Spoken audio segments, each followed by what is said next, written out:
गुरुर्ब्रह्मा गुरुर्विष्णू गुरुर्देव महेश्वरा गुरुर साक्षात परब्रह्म तस्मय जे जे इंटरनॅशनल स्कूलच्या सर्व गुरुजनांना वंदन करून तुम्हा विद्यार्थी बालमित्रांना ज्ञानेश्वर मिडगुलेचा मनापासून मनपूर्वक नमस्कार.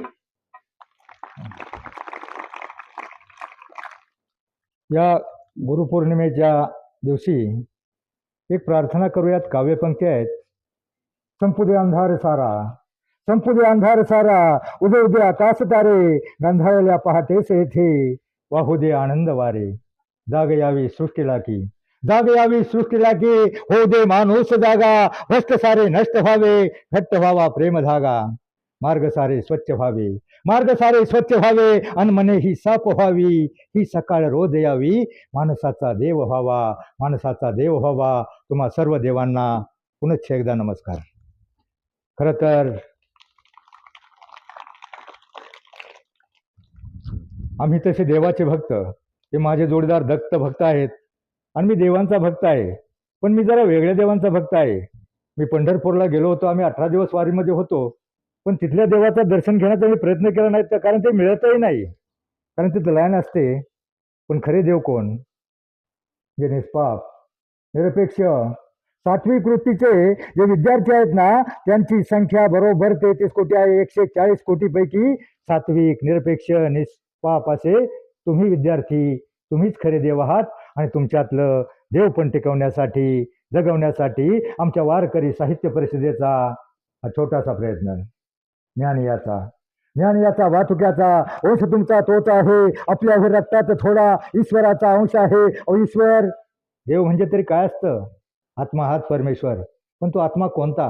जो पवित्र, निष्पाप, निरपेक्ष, सात्विक आहे तोपर्यंत. आणि आपल्यातला देव पण सोडून आपण राक्षस वृत्तीला जागू नये यासाठी मी देवाकडे काही मागत नाही. देवाकडे कधीच मागत नाही. तरी मला देव कधीतरी स्वप्नात कधीतरी सांगत असतो, अरे काहीतरी माग. माग म्हटल्यावर मी देवाकडे एखादं फुल मागितलं, तुझ्याच पूजेसाठी फुल दे, तर त्यानं मला अख्खी बाग दिली. मी देवाकडे मागितलं, अरे तुझी पूजा करण्यासाठी थोडं तरी घरचं पाणी हवंय, त्याने मला अख्खा तलाव दिला. आणि मग मी देवाकडे पूजा करण्यासाठी फुल मागितलं, बाग दिली. पाणी मागितलं, तलाव दिला. मी देवाकडे राहण्यासाठी छोटीशी झोपडी मागितली, त्यानं मला मोठा बंगला दिला. आणि मी म्हटलं पाहूया. मग मी देवाकडे शेवटी देवच मागितला. तर देव म्हटला, जा प्रत्येक महाराष्ट्रातल्या शाळेमध्ये जा, तुला हजारो देव भेटतील, तिथं त्यांच्या पाया पड आणि त्यांना सांग देवासारखंच राहा, राक्षस बनू नका. तुमची पिढी खरं तर आमच्या 70पेक्षा इतरांची 35ची पिढी हुशार आहे. आणि 35पेक्षा ही तुमची 12ची 17ची पिढी हुशार आहे. पण भानगड काय झाली? जरा जास्तच हुशार आहे. जे चांगलं एक तर तुमच्यापर्यंत पोहोचत नाही. पोहोचलं तरी तुम्ही डोक्यामध्ये घेत नाही. संतांचे विचार, संतांचे अभंग. आज गुरुपौर्णिमा आहे. आज गुरुपौर्णिमा आहे. रामाला, कृष्णाला सुद्धा गुरु करावे लागले. वशिष्ठ किंवा सगळ्यांना गुरुचं महत्व. आता मला काय बोलावं, काय बोलावं, पण फक्त मी गुरुच बोलतो. जीवनामध्ये माणसाचे 3 गुरु असतात.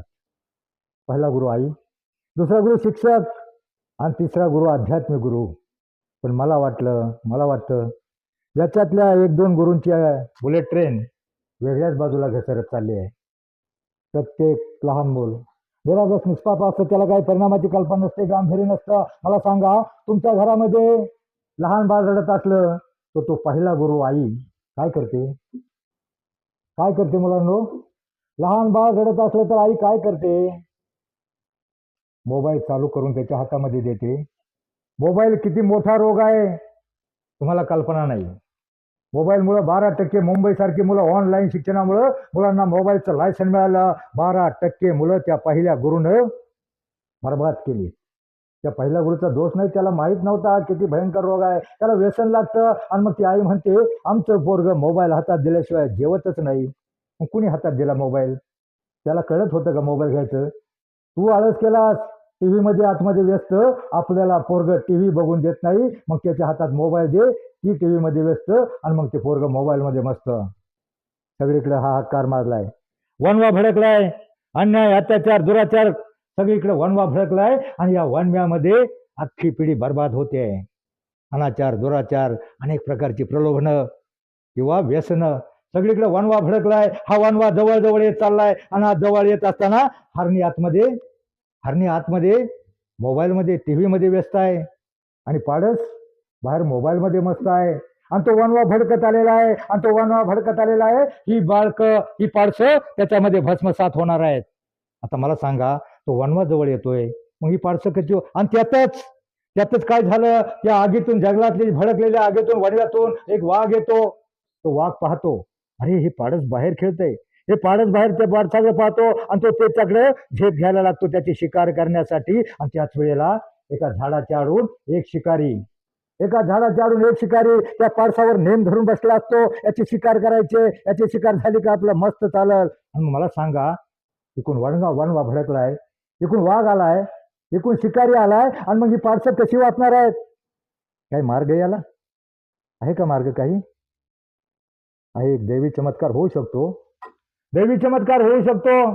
तो पाडस वाचू शकतात. कारण ज्या वेळेला पृथ्वीवर पापाचा भार वागतो 50% जास्त पाप ज्या वेळेला होईल ना, त्यावेळेला अख्खी 50% समाज नष्ट होणार आहे.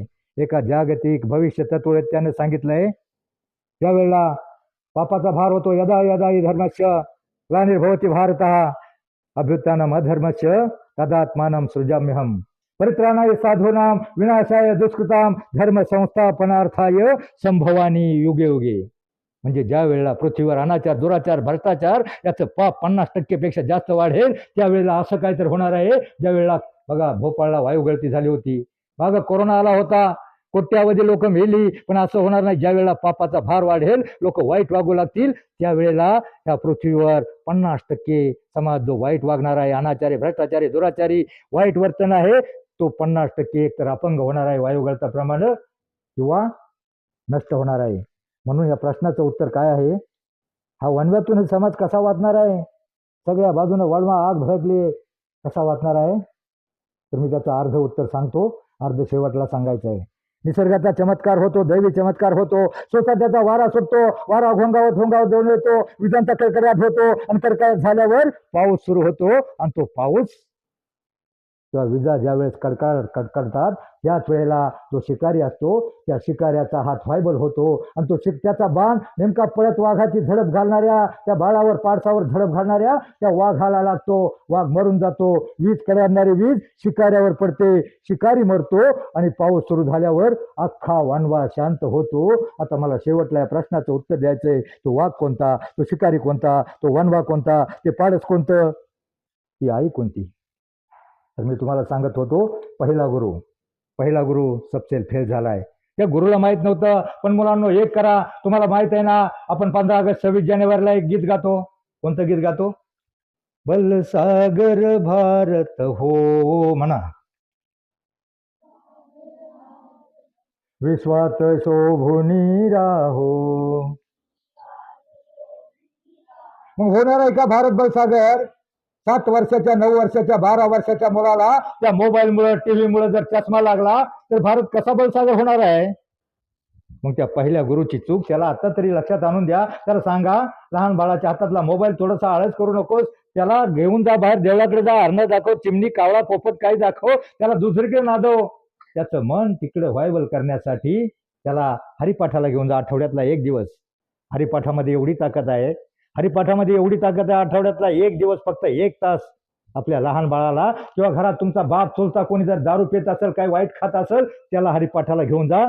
त्या पोरातही बदल होईल आणि त्या चुलत्यातही बदल होईल. हरिपाठामध्ये एवढी ताकद आहे. हरिपाठ, ज्याच्या खिशामध्ये हरिपाठ आहे, ज्याचे 2 अभंग आयुष्यात फक्त पाठ असेल, त्याचं जीवन कधीच भंगवणार नाही. अभंग या शब्दाचा अर्थ असा आहे, ज्याच्या आयुष्यामध्ये 2 अभंग हरिपाठामध्ये 38 नंबरचा अभंग आहे. अवघाची संसार सुखाचा करीन, आनंदे भरीन तिन्ही लोक. काय अर्थ होतो याचा? अवघाची संसार म्हणजे कुणाचा म्हटलंय? पप्पा, मम्मी, गुड्डी, नुड्डू कुणाचं म्हटलंय? अख्ख्या जगाचा अवघाची संसार म्हणजे अख्ख्या विश्वाचा संसार सुखाचा करेन आणि आनंद भरीन तिन्ही लोक, म्हणजे स्वर्ग मृत्यू पाताळ सगळीकडे आनंद निर्माण करील. अभंगाच्या एका चरणाचा अर्थ एवढा मोठा असू शकतो, तर संतांच्या साहित्याचा अर्थ किती मोठा असेल तुम्ही त्याच्यात जरा डोकावून.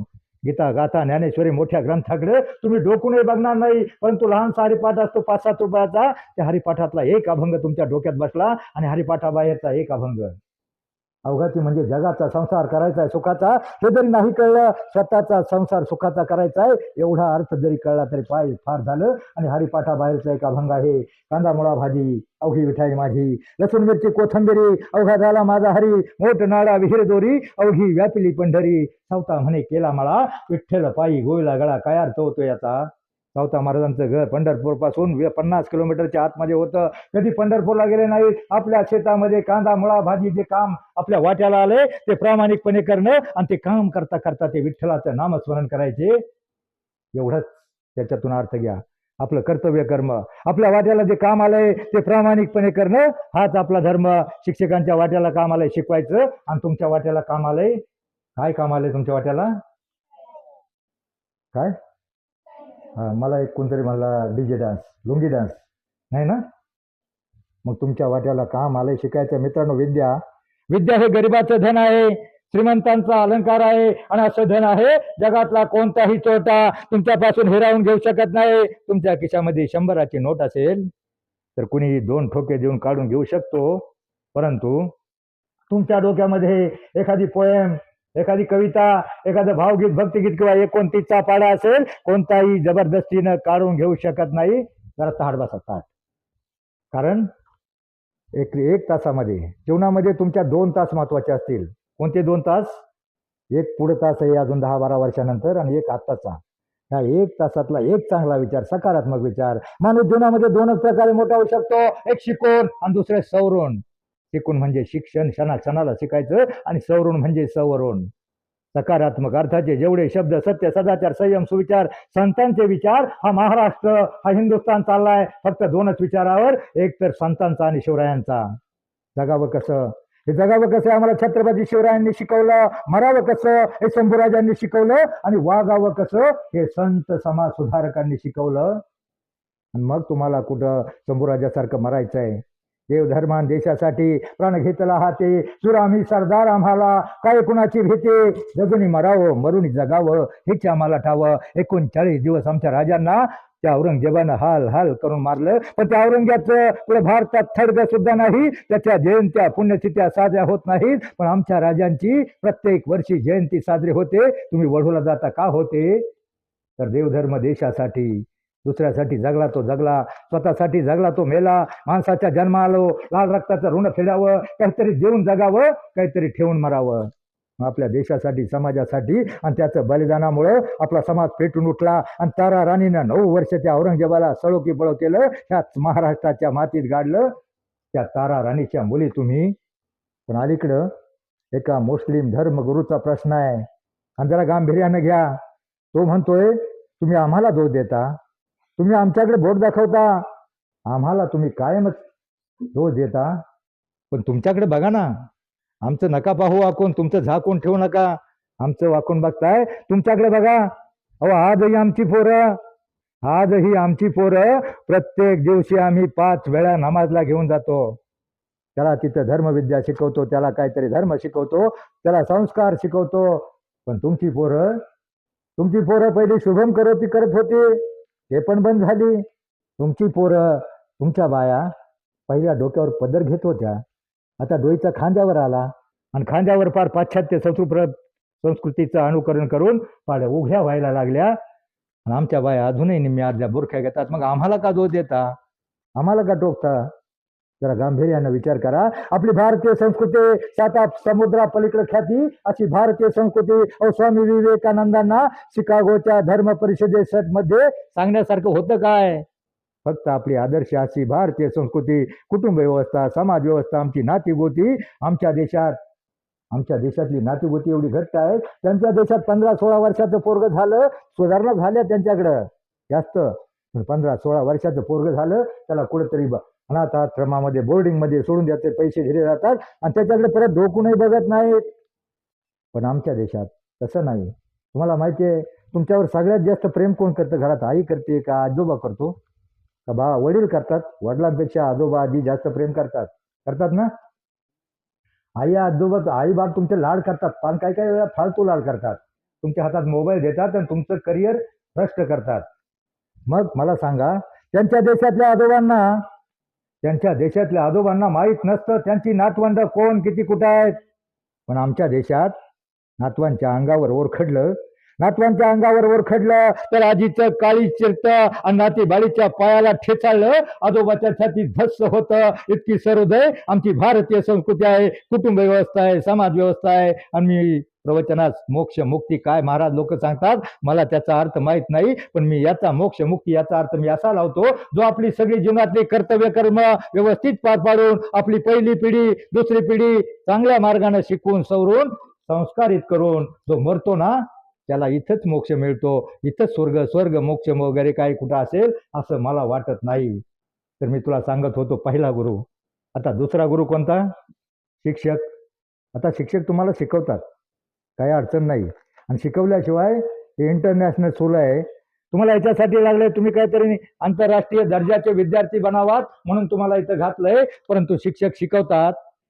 आता तुमच्या शाळेत मी प्रार्थना ऐकली, ते म्हणले 2 मराठी 2 हिंदी 2 इंग्लिशमध्ये आम्ही प्रार्थना घेतो. चांगली गोष्ट आहे, पण सर तुम्ही शिकवताय, तुम्हाला पगार मिळतो, त्याच्यापेक्षा तुम्ही जास्त मेहनत घेताय हे मला मान्य आहे.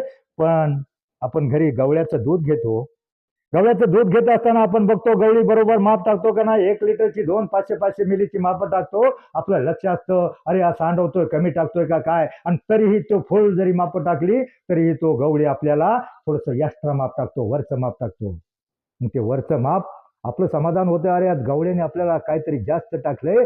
तसं सर मॅडम तुम्ही या नवीन पिढीवर एक एक्स्ट्रा माप टाकायचंय, आणि ते म्हणजे संस्काराचं माप टाकायचं.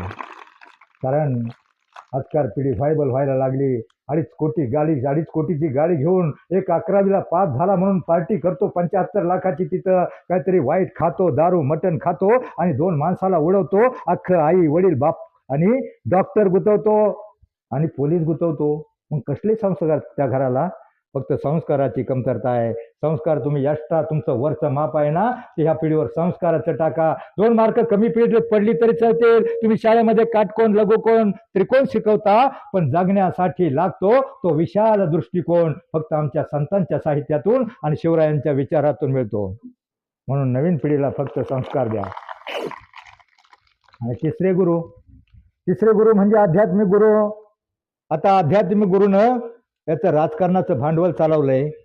आध्यात्मिक गुरु कधी लहान मुलांना सांगण्याच्या भानगडीत पडत नाहीत. आमची संस्था आहे कीर्तन प्रवचनकाराची, 2012 पासून आमच्या संस्थेचं ध्येय आहे का प्रत्येक दिवशी 10व्याला तुम्ही प्रवचनाला जाता, 10वा झाल्यानंतर एखाद्या शाळेत जा, त्या शाळेमध्ये 15-20 मिनिटं या मुलांना असं सांगा काहीतरी संस्कार यांच्या डोक्यामध्ये घुसतील. त्यासाठीच आमची संस्था आहे. परंतु महाराज लोकांची बुलेट ट्रेन वेगळ्या दिशेनं भडकत चालली आहे. 50-60 वर्षाचे कीर्तन प्रवचन आम्ही झिटवाकीचे कीर्तन केलं गावामध्ये, तिथं आम्हाला धरून लोक आणावं लागतात. 15-20 म्हातारी माणसं बळत बसवावं लागतात आणि त्यांचं सगळं टक्कल गुळगुळीत झालेलं असतं, त्या डोक्यावरून सगळं जातं. इकडून तिकडे गेरीवारे काही घुसत नव्हतं. ही खरी संस्काराची गरज. जे महाराज लोक आहे ना, त्यांनी या पिढीला काहीतरी एखादा अभंग इथे म्हणून टाकावा, एखादी चांगल्याच्या डोक्यामध्ये घुसावा. अभंग संतांचं साहित्य म्हणजे फक्त अभंग नाही, याच्यामध्ये पदे दोहे ओव्या श्लोक भारूड गवळण याच्या चाली इतक्या चांगल्या असतात, आणि त्या चाली त्याचा अर्थ इतका चांगला असतो ते ह्या मुलांच्या डोक्यात घुसत नाही. 1 वर्ष टिकणाऱ्या डीजेचं सिनेमाचं ऑर्केस्ट्राचं गाणं येतं, 1 वर्ष ते गाणं येतं, आणि ही पुरं त्या गाण्याच्या तालावर घरचं खायचं असलं तर पुढं डीजे वाजला का मागं हात पुसतो आणि तिकडे जाऊन लोंगी डान्स करतो. पण मला सांगा, तुमच्यातले किती जण कीर्तनाला हरिपाठाला जातात? 1 दिवस फक्त माझा एक विचार ऐका. 1 दिवस आठवड्यातला 1 दिवस फक्त 1 तास, एका दिवसातला 1 तास रविवारची सुट्टी असते ना, त्या दिवशी आपल्या घरातल्या लहान बाळाला किंवा बापाला चोरत्याला कुणाला तरी घेऊन हरिपाठाला बघा. हरिपाठामध्ये देव मिळणार नाही तुम्हाला. तुम्ही काय संत नामदेव नाही, पण हरिपाठामध्ये काय होतं, हरिपाठ म्हणत असताना एक जण बघा 5-7 लोक वयस्कर ह्या बाजूला उभे असतात, 5-7 लोक ह्या बाजूला उभे असतात, आणि ते उभे असताना एक जण म्हणत असतो हरिमुखी म्हणा. दुसऱ्या बाजूनं पुण्याची गणना कोण करी, असोनी संसारी जीव हे वेगळं करू, वेदशास्त्र उभारी बाह्य सगळा ज्ञानदेव म्हणे एका पुढे एक म्हणत असतो. त्यावेळेला काय होतं, त्याला काय देव प्रसन्न होत नाही, पण त्याच्यातच देव निर्माण होतो. तो हरिपाठ म्हणत असताना त्याच्या डोक्यामध्ये एकच विचार असतो, याच्या पुढचं वाक्य काय आहे. त्यावेळेला त्याच्या मनामध्ये जीवनातली, संसारातली, जगातली कोणतीही समस्या, कटकटी, अडचणी नसतात. त्याच्या डोक्यामध्ये एवढंच असतं, याच्या पुढं काय. म्हणजे त्यावेळेला त्याचं चित्त, बुद्धी स्थिर, एकाग्र, पवित्र, शांत होते आणि त्याच्यामध्ये देव निर्माण होतो. देव कुठं आहे? माणसातच आहे, आपल्यात आहे. ना रावळी ना देवळी, ना रावळी ना देवळी, ना कोणत्या विटेवर. विद्या मंदिरात साक्षात देव तुमच्यातच आहे. ते देव पण तुमच्यातलं कायम ठेवा. तर मी तुम्हाला काय सांगत होतो, पहिलं बऱ्याच लोकांना बरेच गुरु झाले, त्या गुरूंना त्रास सोसावा लागला. आणि पहिली शाळा तुम्हाला आत्ता जो प्रवेश मिळतोय, तुमचे पालक हाय फाय ड्रेस करून पाठवतात, तुम्ही भाग्यवान आहात. आमच्या वेळेला 11वी होती, 11व्यानंतर pre degree FY SY TY. Pre डिग्रीला जाईपर्यंत तुम्ही किती अप टू डेट, जसे काय साहेबासारखे बसला, ताट बसा जरा, साहेबासारखे वाटता. साहेब सुद्धा मी कंपनी जात होते, इतके अप टू डेट नसतात. पण आमच्या वेळेला काय परिस्थिती होती, एकच शर्ट मांजरपाट, एकच शर्ट आणि ते पण ढगळ, चड्डीला आमच्या मागून ठिगळ, अशी अवस्था होती. तुम्ही भाग्यवान आहात, तुम्हाला मिळतंय, त्याचा गैरफायदा घेऊ नका. गुरु द्रोणाचार्य होते, पहिले गुरु द्रोणाचार्य होते. त्या द्रोणाचार्यांच्या शाळेमध्ये एक विद्यार्थी शिकायला आला, त्याचं नाव भिल्लाचा मुलगा होता. काय नाव त्याचं माहित आहे? भिल्लाचा मुलगा नाही माहिती? एकलव्य नाव ऐकलं नाही? एकलव्य ऐकलंच नाही का? ऐकले ना? एकलव्य, त्याला शिकायचं होतं. तो गुरु द्रोणाचार्यांकडे गेला, गुरुदेव मला शिकायचं, ऍडमिशन द्या. त्याने ऍडमिशन नाकारलं. का नाकारलं? ते गुरुकुल होतं त्यावेळेस. ते म्हणले, या गुरुकुलात शिकण्यासाठी फक्त राजघराण्यात जन्म घ्यावा लागतो. अरे तू भिल्लाचा मुलगा, तुम्ही भिल्लांनी सशाची, हरणाची शिकार करावी असं म्हणून त्याला हाकलून दिला. परंतु त्याला शिकायचं होतं. ना विलाजानं तो वळला मागं, वळता वळता त्यानं जाता जाता गुरूंची दृष्टी, गुरुवर दृष्टी त्याची खेळली. गुरुनं आपल्या डोळ्यात साठवलं, गुरुकडे नीट पाहिलं, जंगलात गेला, मातीचा पुतळा बनवला. पुतळा बनवल्यावर तिथं त्या पुतळ्याची एका ओट्यावर स्थापना केली आणि त्या पुतळ्याकडे पाहून, पुतळ्याला नमन करून, वंदन करून तो प्रत्येक झाडावरील लक्ष छेदत होता, प्रत्येक झाडावर नेम साधत होता. आणि 2-3 महिन्यामध्ये तो इतका तरबेज झाला, निष्णात झाला. जंगलात गेले, लोकांनी पाहिलं, अरे भिल्लाचा मुलगा एवढा तरबेज, आपल्या राजपुत्रापेक्षा, अर्जुनापेक्षा, दुर्योधनापेक्षा तरबेज झालाय. ही वार्ता राजघराण्यात कळली. आणि त्यावेळेला धृतराष्ट्र आंधळा होता, त्याला वार्ता कळली. तो द्रोणाचार्यांना जवळ बोलावलं, अरे काय भानगड आहे, तो भिल्लाचा मुलगा म्हणे तरबेज झालाय, जा नीट बघा, शहानिशा करा, काहीतरी करा. आणि त्यावेळेला द्रोणाचार्यांच्या पोटामध्ये गोळा उठला. भिल्लाचा मुलगा सगळे शिष्य घेऊन तो जंगलात गेला. जंगलात गेल्यावर पाहिलं, द्रोणाचार्य एका झाडाखाली उभा होता. बाजूच्या प्रत्येक झाडावर लक्ष टांगलं होतं. तो गुरुला फक्त वंदन करायचा, गुरुचं स्मरण करायचा. आणि प्रत्येक झाडावर त्यानं अचूकपणे जे निशाणा बांधले होते, तो निशाणा अचूकपणे छेद करायचा. ही अचूकपणे छेद करत असताना सगळ्यांनी दूरवरून पाहिलं, अरे इतकं अचूक, इतका निष्णात तरबेज. आणि इतकं ते पाहून त्या दुर्योधनाचं डोकं खवळलं. तो गुरूंना म्हणला, द्रोणाचार्यावर भडकला, गुरुदेव तुमच्या त्या मातीच्या पुतळ्यानं त्याला एवढा निष्णात तरबेज धनुर्धर बनवलाय, आणि तुम्ही जिवंत गुरु असताना तुम्ही आम्हाला काहीच शिकवलं नाही. त्यावेळेला गुरु द्रोणाचार्य म्हणाले, बाळ दुर्योधन, मी किंवा माझ्या मातीच्या पुतळ्यानं त्याला काही शिकवलं नाही. त्याच्यामध्ये जिद्द होती, महत्वाकांक्षा होती, त्याला शिकायचं होतं म्हणून तो शिकला. तुम्ही फक्त टंगळमंगळ करता, शिकायचं म्हणून शिकता. आणि हे दोघांचं बोलणं, दोघांचा संवाद त्या एकलव्यानं ऐकला. त्याने पाहिलं, प्रत्यक्ष गुरुदेव, ज्या द्रोणाचार्यांनी आपल्याला शाळेत घेतलं नव्हतं, ते गुरुदेव समोर पाहून त्याच्या आनंदाला पारावार उरला नाही. धावतच गेला, धनुष्यबाण फेकाटून दिला आणि गुरूंच्या चरणावर लोटांगण घेतलं. गुरुदेव तुम्ही पाहायला आलात ना, पहा तुमचा शिष्य एकलव्य जगात श्रेष्ठ धनुर्धर सिद्ध होऊ शकतो, माझी परीक्षा घ्या. त्यावेळेला त्यानं गुरु द्रोणाचार्यांच्या चेहऱ्याकडे पाहिलं. त्याच्या चेहऱ्यावर आनंद नव्हता, चेहऱ्यावर दुःख होतं. द्रोणाचार्याला एकलव्य म्हणाला, गुरुदेव तुम्हाला आनंद वाटला नाही? तुमचा शिष्य सगळ्यात श्रेष्ठ धनुर्धर होतोय, तुम्हाला आनंद वाटला नाही? तुमच्या चेहऱ्यावर दुःख, सांगा गुरुदेव तुमच्या दुःखाचं कारण. त्यावेळेला गुरु द्रोणाचार्य कपटानं म्हणाले, तुम्हाला गुरु मानतोस ना? हो, हे पहा तुम्ही तर माझे गुरु. त्या मातीच्या पुतळ्याकडे हात जावत ते म्हणाले, तुम्ही तर माझे गुरु, तुम्ही तर मला सारं शिकवलं. मग तो द्रोणाचार्य म्हणाले, तुम्हाला गुरु मानतोस ना? तुम्हाला गुरु मानतोस ना, उद्या गुरु पौर्णिमा आहे, गुरुदक्षिणा देतात ना काहीतरी, तुम्हाला गुरु मानतोस ना. त्यावेळेला एकलव्य म्हणाला, हो पा तुम्ही तर माझे गुरु. त्यावेळेला द्रोणाचार्य म्हणाले, तू मग मला सांग, तुम्हाला गुरु मानतोस, तुम्हाला गुरुदक्षिणा देशील? हो देईल. तुम्ही माझे प्राण मागितले तरी, तुम्ही माझे प्राण मागितले तरी क्षणात तुमच्या चरणाशी अर्पण करेल. त्यावेळेला तो एकलव्य द्रोणाचार्य म्हणाले, तुझे प्राण नकोयत, तुझे प्राण नकोयत, फक्त तुमचा अंगठा हवाय, फक्त तुझा अंगठा हवाय. ज्या अंगठ्याशिवाय धनुष्याची प्रत्यंचा ओढू शकणार नाही. सारं जीवनाचं ध्येय, सारे कष्ट फुकट जातील, जीवन माती मोल होईल. हा अंगठा हवाय. गुरु द्रोणाचार्यांना अंगठा मागितला आणि त्या एकलव्यानं कोणताही मागचा पुढचा विचार न करता क्षणामध्ये एका धारदार वस्तूनं, धारदार शस्त्रानं अंगठ्यावर वार केला, अंगठा तोडला आणि गुरूंच्या चरणावर अर्पण केला गुरुदक्षिणा.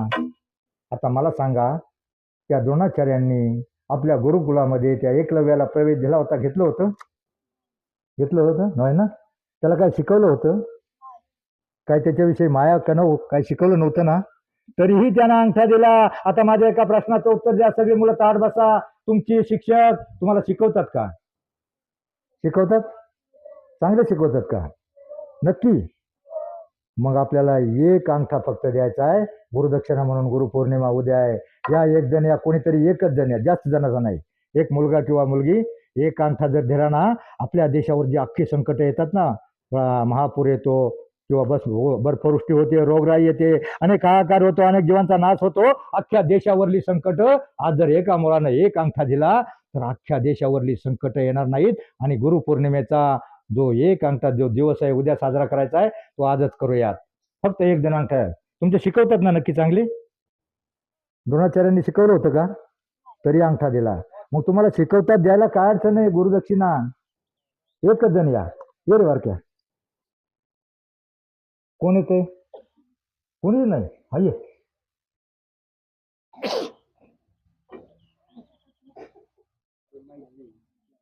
अंगठा कापायचा ये. काय ये ना, ये. अंगठा कापून घ्या. इसकी गोली लो, खिचकी दूर करो. मुलांनो, तुमच्या शिक्षकांना तुमचा अंगठा नकोय. तुमच्या शिक्षकांना तुमचा अंगठा नकोय. त्यांना फक्त एवढंच वाटतं, आमच्या शाळेतली मुलं, आमचे विद्यार्थी नीट शिकतील, शिकून सवरून चांगला अभ्यास, गृहपाठ, होमवर्क करून काहीतरी साहेब बनतील, कलेक्टर बनतील, मोठे अधिकारी बनतील, एवढ्या त्यांच्या इच्छा आहेत. बस त्या पूर्ण करा. हीच गुरुदक्षिणा त्यांना द्या. आणि तुम्ही जर एखादा कलेक्टर झाला, तुमच्यातला जर एखादा कलेक्टर झाला तर ते काय, तुम्ही काय त्यांना पगार देणार नाही. फक्त तुमच्याकडे बोट दाखवून, हा माझा मुलगा, हा माझा विद्यार्थी आहे, कलेक्टर झालाय, एवढंच त्यांना अभिमानानं सांगता येईल. मला सांगा, मग तुमच्यातला प्रत्येक जण शिकून सवरूनच मोठा होऊ शकतो. दुसरा कोणताही मार्ग नाही. दुसरा, क्रांतीज्योती सावित्रीबाई फुले नाव ऐकले का? 15 ऑगस्ट 26 जानेवारीला किंवा सावित्रीबाईंच्या पुण्यतिथी जयंतीला तुम्ही भाषण करता ना, आम्ही सावित्रीच्या मुली, आम्ही सावित्रीच्या मुली करताना भाषण बघा, प्रत्येक डायलॉग असणारच. हा डायलॉग सोडून पुण्यतिथी जयंती भारतात साजरीच होत नाही. आम्ही सावित्रीच्या मुली. आणि मग मला सांगा मुलींनो, जरा नीट ऐका, कोणाचं नाव सावित्री आहे का? एखादीचं कोणाचं सावित्री आहे का? नाही. मग आमची नावं काय? मॉडर्न, पाश्चात्य संस्कृती. एक जाहिरात आहे, वॉशिंग पावडर निर्मा, रेखा, हेमा, जया आणि पादरा, सगळ्याच. मग जिजाऊ सावित्री जर जन्मल्याच नाहीत तर शिवाजी राजे कसे निर्माण होणार?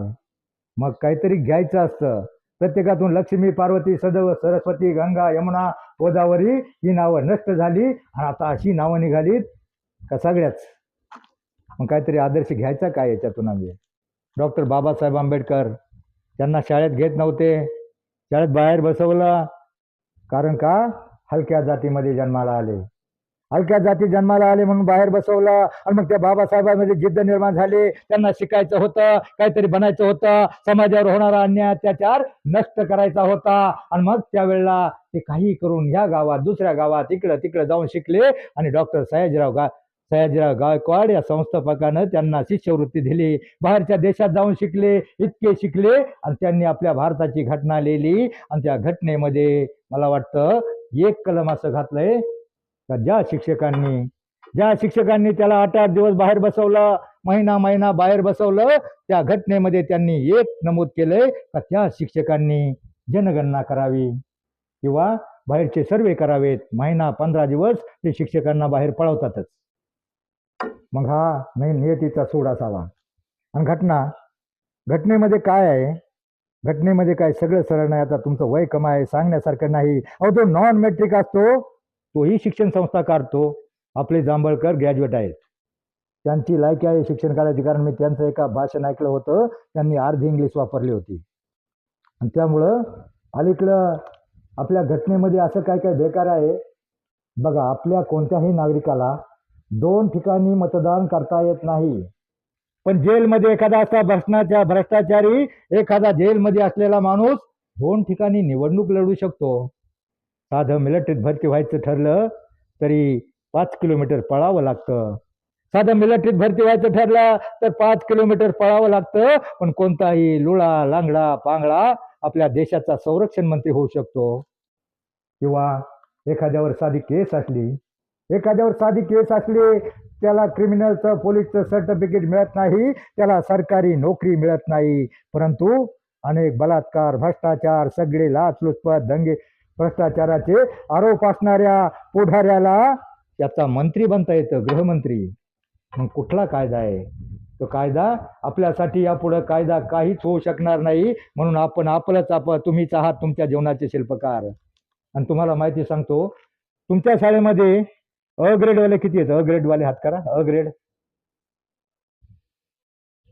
ए ग्रेड, ए टू.